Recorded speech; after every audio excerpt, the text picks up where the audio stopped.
Greetings, programs. My name is Wretch, and I'd like to welcome you to the Away Team.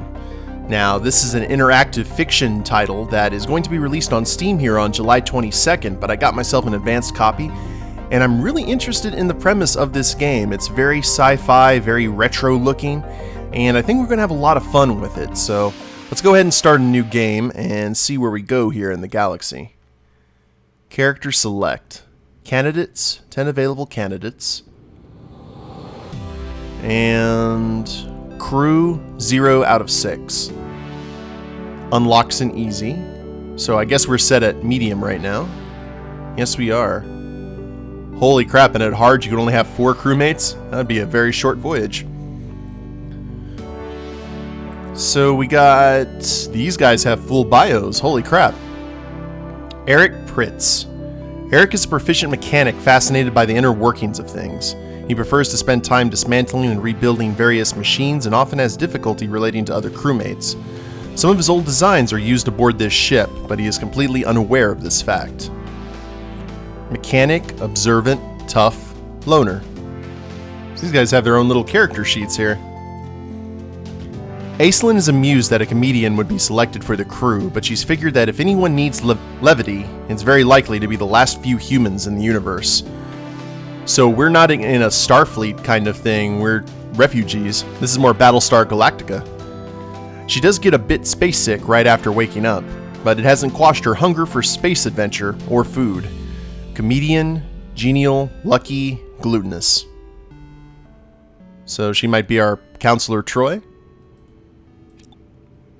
Brecken Har. Brecken is an unusual sci-gen model, augmented not for combat but for beauty and etiquette, making for an awesome spy, negotiator, and assassin. Chemical and hormonal imbalance due to her mods make her prone to mood swings and various addictions, but she is an asset if she can keep her wits. Counselor, polite, addicted, distracted. Wow, so this is like a more deadly version of Counselor Troy. Cora Emmer.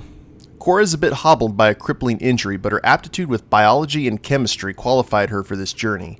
She's very observant and quick to notice new sights and sounds and potential danger. She's fond of socializing with other crew and often takes on a leadership role. Scientist, observant, team worker, disabled. And we might actually get her on the crew to be our Mr. Spock. Emery Borgia. I hope I'm saying that first name right. Emery is quite young, but has accomplished a lot as both an athlete and a model. With the imminent collapse of society, her prospects were limited. Joining the ship's crew seemed a good choice. Even if she doesn't know quite where she fits in, her stubborn nature means she's going to try. Athlete, genial, stubborn, abstemious. I don't know what that term is. Fallen Stabler. Fallen's augmentations are typical for Sci-Gen, optimized for strength and weapon skills, and she thus also suffers from the typical side effects, including a tendency for violent outbursts. Her intense mistrust of strangers is understandable for a combat veteran, but it can be problematic. Soldier, strong, violent, xenophobic. Probably not the best thing that we need to do before we start seeking out new life and new civilizations. Unless we want to take them over. Keelan Reeser. Keelan's crewmates all wonder if he used his political influence to buy a place on board. Whatever the truth is, there's no doubt that he's a natural leader despite the fact that he isn't very bright. He tends to be a bit overconfident when in stressful situations, but he does mean well. Politician, confident, reckless... Michael Rennick. Michael served in the military like most of his cybernetic genetic modified brethren, but he was optimized not to take people apart, but rather to put them together. His empathy, reflexes, and perception being heightened, he makes a great surgeon, as well as a skilled pickpocket and thief. Surgeon, empathic, kleptomaniac, weak. Alright. Well, I guess he would be the medical officer. I don't see any other options for such a thing. Yet, at least. Osmond Keenum. Osmond would never have imagined a farmer like himself would serve aboard a spaceship, but his competitive streak demands he prove his worth to the crew, even if he can't completely trust them. He lacks technical know-how, but he is sturdy, strong, and has a good head on top of his shoulders. Farmer, strong, cautious, competitive. And Xavian Mers. Xavian was augmented to improve his combat skills, and he has served in the military as a Special Forces Sci-Gen, where he took on those missions requiring the greatest stealth and the fewest morals. When a situation gets hot, so does his head, and his violent tendencies can make him a liability. Soldier, stealthy, loner, violent. Okay. So, man, how are we going to do this? Well, we need an engineering officer. So we're going to get Eric for this. We need a doctor, or excuse me, a science officer. We'll get Cora. We'll get Michael, the klepto doctor. And maybe we need a leader and 2 security personnel. So I don't want the xenophobic one, especially if we're going to be running into... You know, let's go counselor, polite, addicted, distracted. Aislinn. I do want another character here who...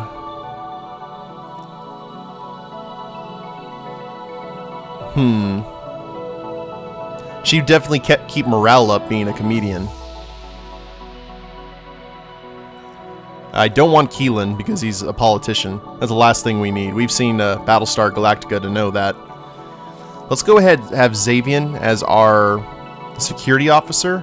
And I'll get Osman as well, just because he doesn't seem to have a whole lot of flaws other than being cautious, which, depending on the situation, isn't much of a flaw. And for our last member, let's get the comedian or the counselor. I don't know. I'll tell you what, I have a D20 right here, and I'm going to go ahead and roll it. Odds for Aislinn, evens for Brecklin. Here we go. Brecklin it is, rolled a 16. So, let's see how bad I messed up here. Hey, look at our little ship. Deceleration cycle initiated. Click to advance text, press enter to skip. I don't know, I don't really want to skip. Where are we going? Wake inhibitors disabled. Are we about to crash? Because that would be bad.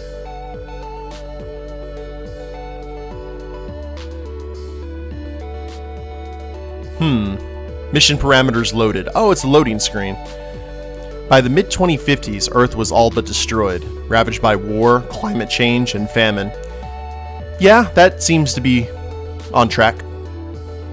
Unable to save the planet, scientists, aided by an artificial intelligence, focused on perfecting intergalactic travel so humanity might live on. Starting in 2100, dozens of AI-run ships sailed into the void, the fate of their passengers unknown. Your ship, the smallest, fastest, and finest, is the last of these to leave Earth. You are the AI in charge of the ship, responsible not only for piloting and navigation, but also selecting crew for away teams based on their traits and flaws, and advising them on missions. By now, Earth is a dead planet. Your crew is very small, but they are the last known humans. Your choices will determine their fate. Jump to new systems, search each sector to find new planets, moons, and stations. Stock up on food and fuel, and do your best to find your crew a new home. And Asimov, that's a good way to start. Let's go ahead and travel there.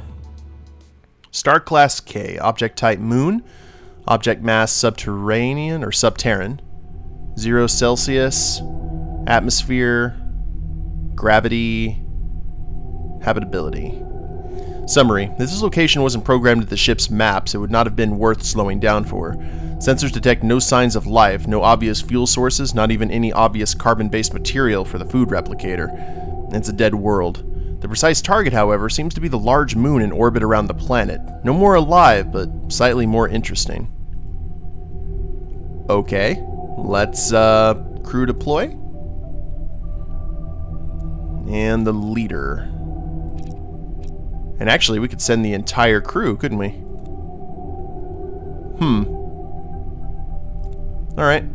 Well, let's get Can we just leave them there on the board? Oh, that's weird. Let's take everyone! Why not? Just leave the ship empty. I'm the AI, I can handle it. Mission underway. Click blue choices to advance the mission. Use controls to adjust mission text speed. Available text appears at a steady pace. Available text appears with a click. Available text appears instantly. Review ship information. Sure.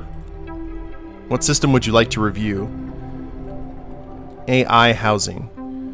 You don't really have a house per se. The ship is your body, and your brain, if you have one, is rather decentralized. Yeah, that sounds about right. There are quantum things and processors and so on and so forth, but none of that is you. The ship has a head, but it regularly comes off, so you're pretty sure you're not there. That's about as precise as you can get through. Such things are for humans to worry about, not you. Your job is to find them a home, not to philosophize. Ship navigation consists of a one-of-a-kind FLRW unit with a CMB compensator, in parallel with dual Rindler boxes featuring a custom siphon Humason quantum interference de-entanglement algorithm, Q-idea, and strontium clock. Obviously, this is all a precursor to the main Lorentzian manifold, which corrects for pi.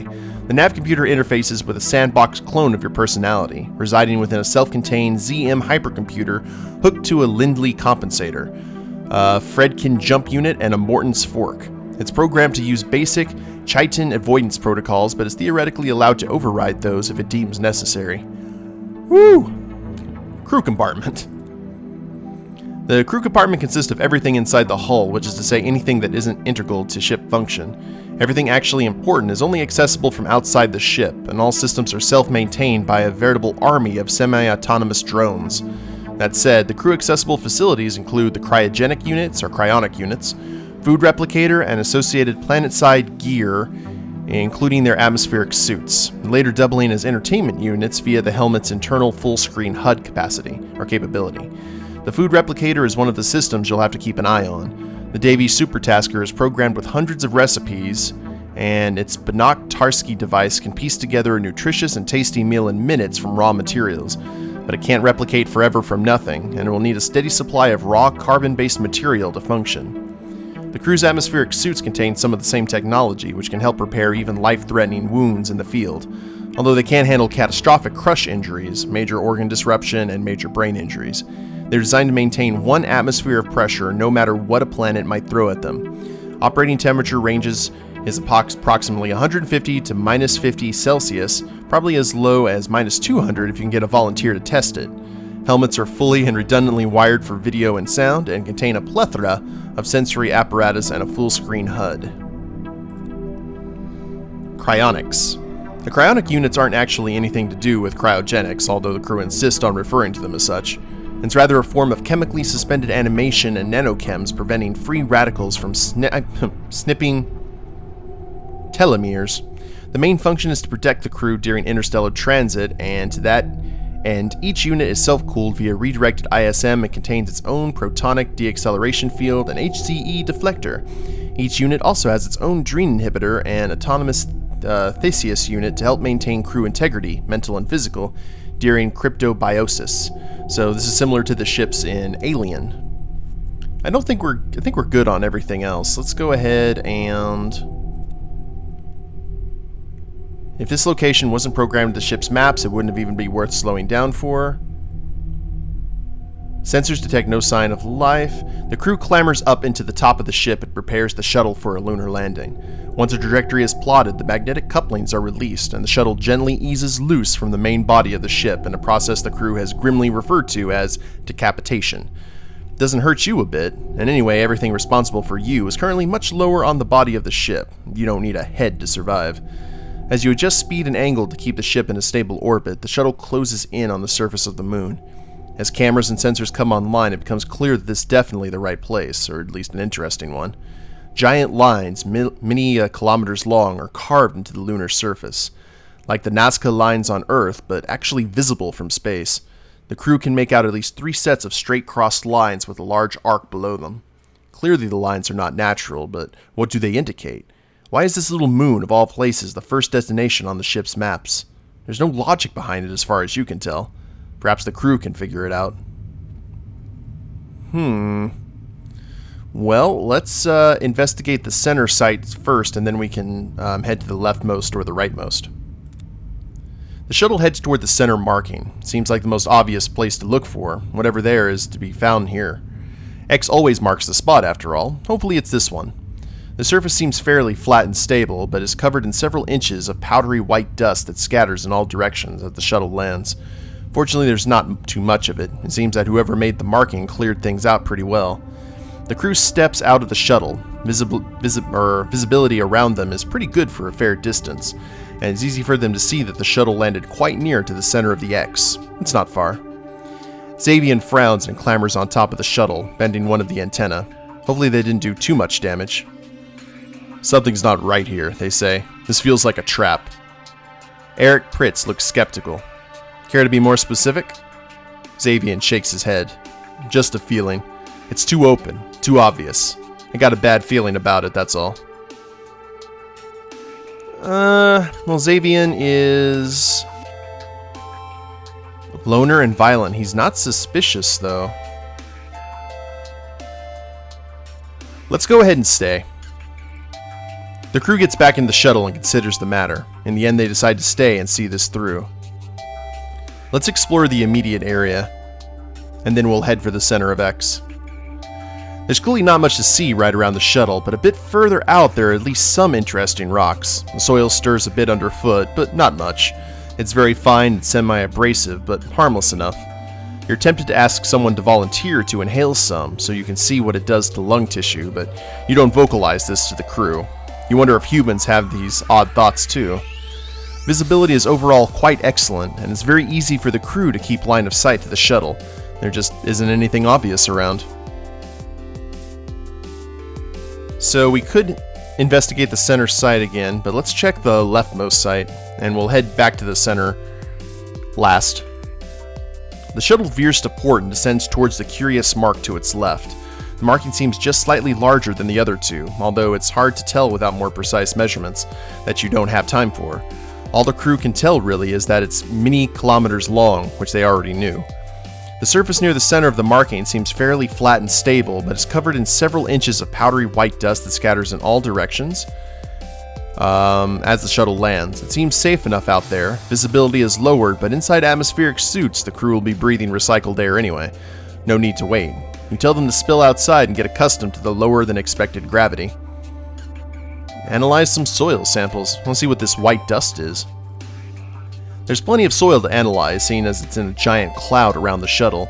In fact, it's so dense that visibility is restricted to about 5 meters out. However, there's nothing special about the dust itself, really. Scans say it's silica-based, semi-abrasive, but not enough to immediately damage the ship or crew that you can tell, and that's about it. Xavian says, not gonna get anywhere just walking in circles around the shuttle holding hands. There's clearly nothing here. We could split up, each walk 1,000 paces in different directions, turn around and come back, then report.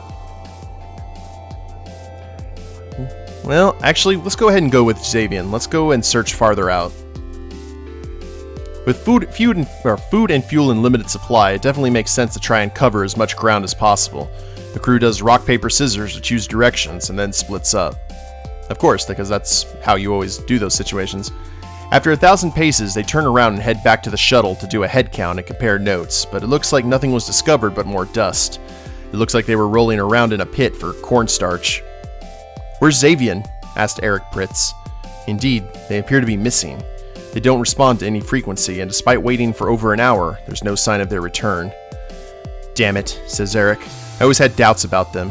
Always had to be a loner. Probably walked off a cliff somewhere, maybe on purpose." They shrug.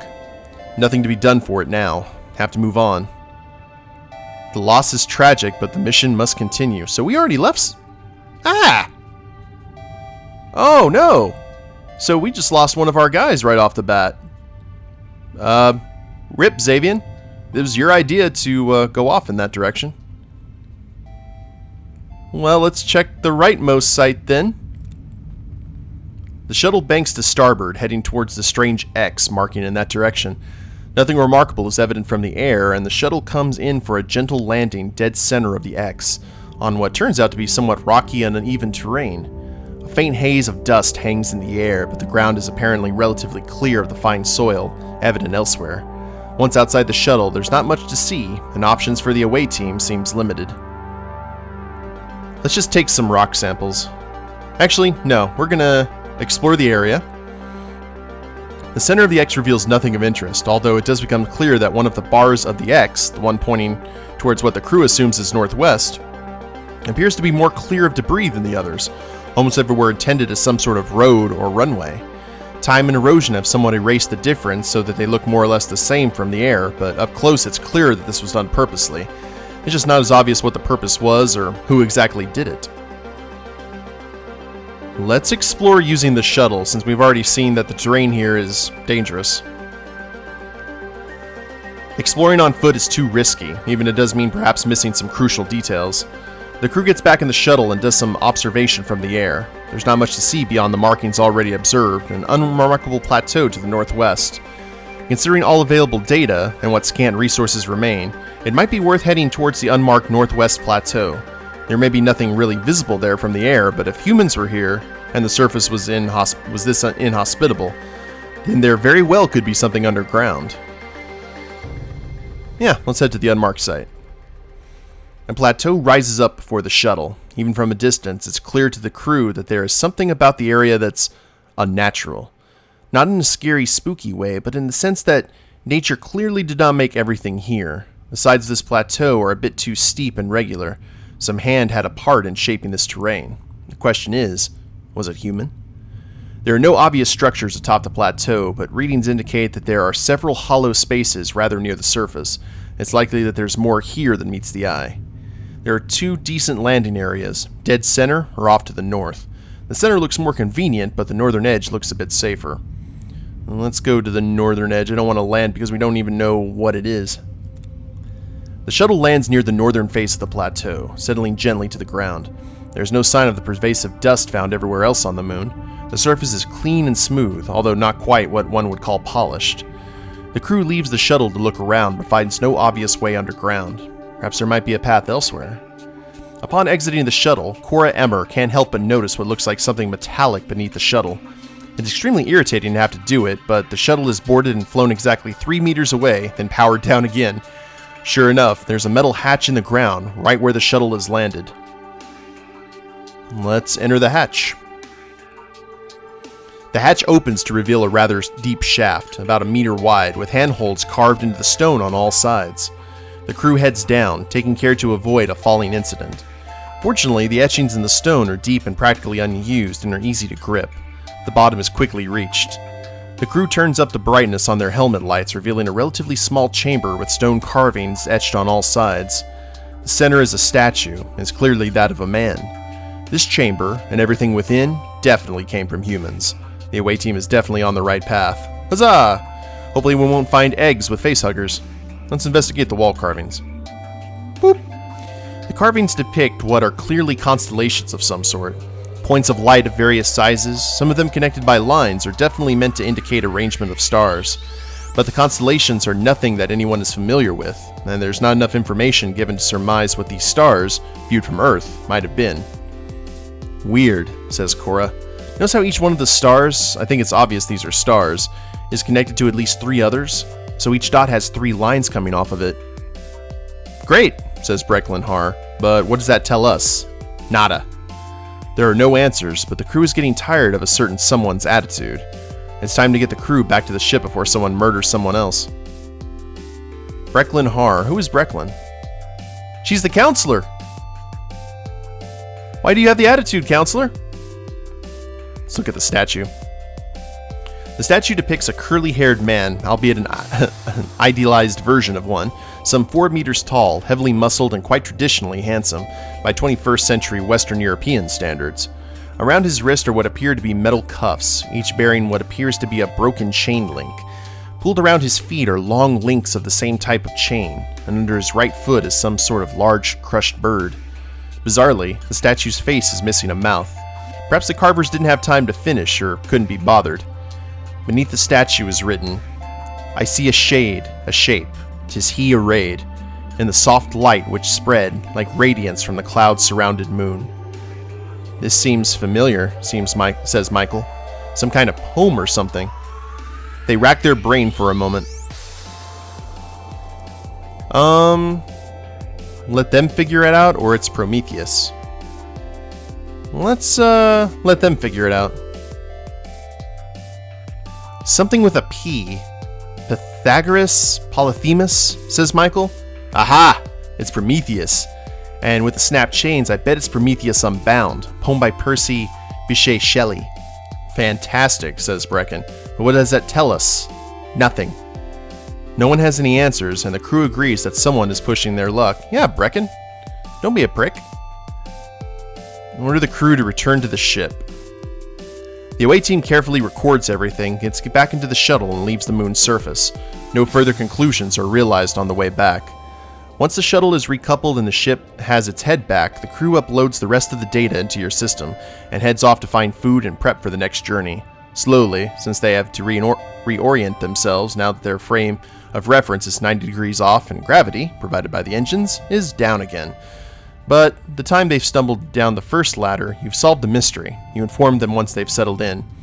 Destination system identified. New course set, nav computers updated. Give the crew a detailed explanation of your findings. The crew seem bored, skip the explanation. So I think I'm going to go ahead and end the video here, guys. This has been a pretty good preview of what the game has to offer. If you're a fan of the interactive fiction format or old school sci-fi like original Star Trek, this is probably a title you'll want to check out. The developer, Underflow Studios, are very, very passionate about this project. And like I said before, this game releases on July 22nd on Steam, so please check it out, give these guys some support. It looks to be a lot of fun. I mean, we went through only one planet that had no aliens, no hostiles, and we lost someone in Port Xavian. That's what he gets for being a loner, I guess. So, for future reference, make sure the loners don't go off alone, which means Worf probably wouldn't survive in this universe for some reason.